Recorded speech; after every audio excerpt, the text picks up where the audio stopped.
Tonight, American and South Vietnamese units will attack the headquarters for the entire communist military operation in South Vietnam.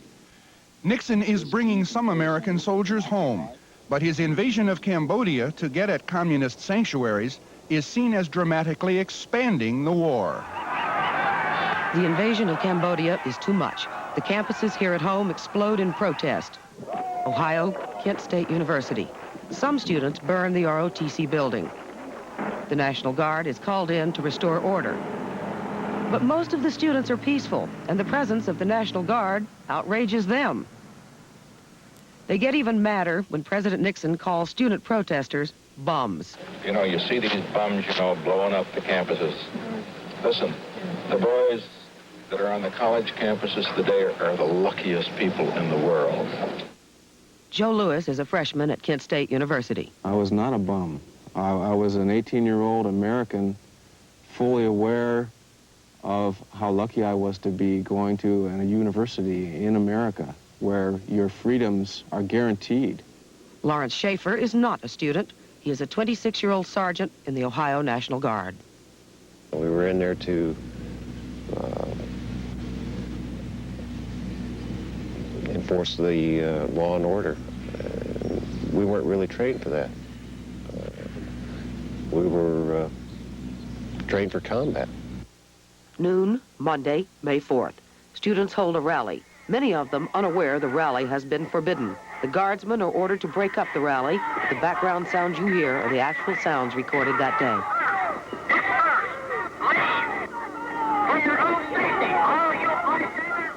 Another student, Barry Levine, is there with his girlfriend, Allison Krause. They hear the order to disperse. And the students reacted with more chants and a refusal to disperse.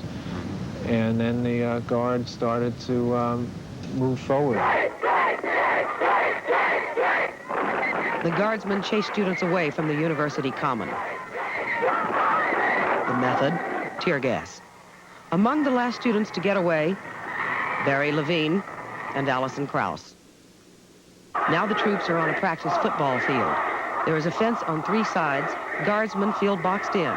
From the adjacent parking lot, students jeer and taunt the guardsmen. Some, a few, throw rocks. I remember how, it was a light-colored brick. It was and just a half one, and it smacked. I heard a crack, and I thought, sure, my arm was broke.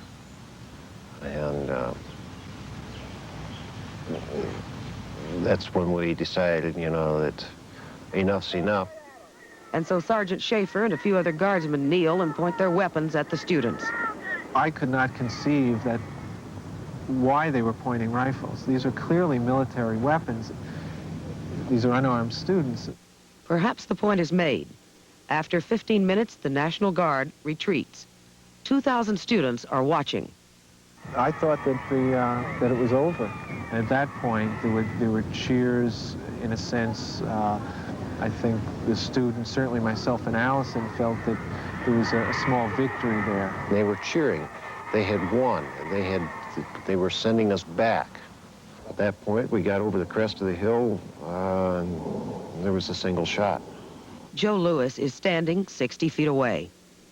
3 of them, I remember, turned in unison, all turned the same direction and pointed their guns at me. The guy on my right fired a shot. Well, it was impossible to hear what was going on. Maybe the order would been given, fire warning shots. The guy on my right fired, so I figured, well, if he's firing, they must have given an order. I fired in the air. The first sound of it, I thought, well, they're firing their blanks. Immediately, I noticed at my feet there were puffs of dirt and cement from the sidewalk I was standing on, flying up into the air. I realized then that these guns had live ammunition. Although a photograph seems to show Joe Lewis standing still, Sergeant Schaefer believes Lewis is coming at him. I felt, not knowing, that if this person was going to inflict harm on us or myself, I had to use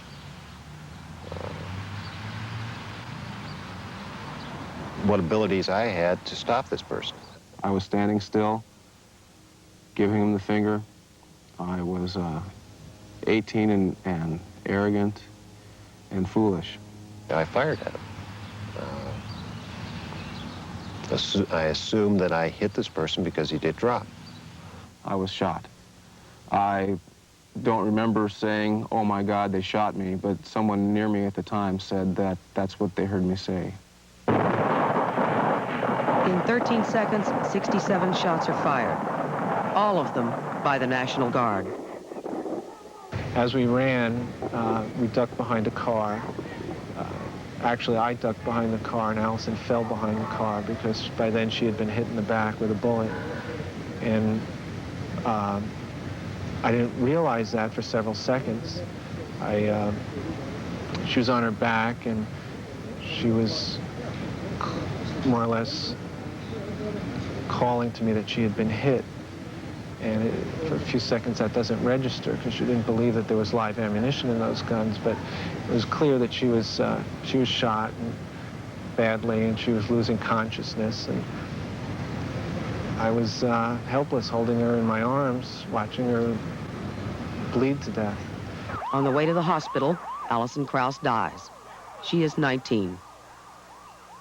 3 other students, Jeffrey Miller, Sandra Scheuer, and William Schroeder, are also dead. 9 students are wounded.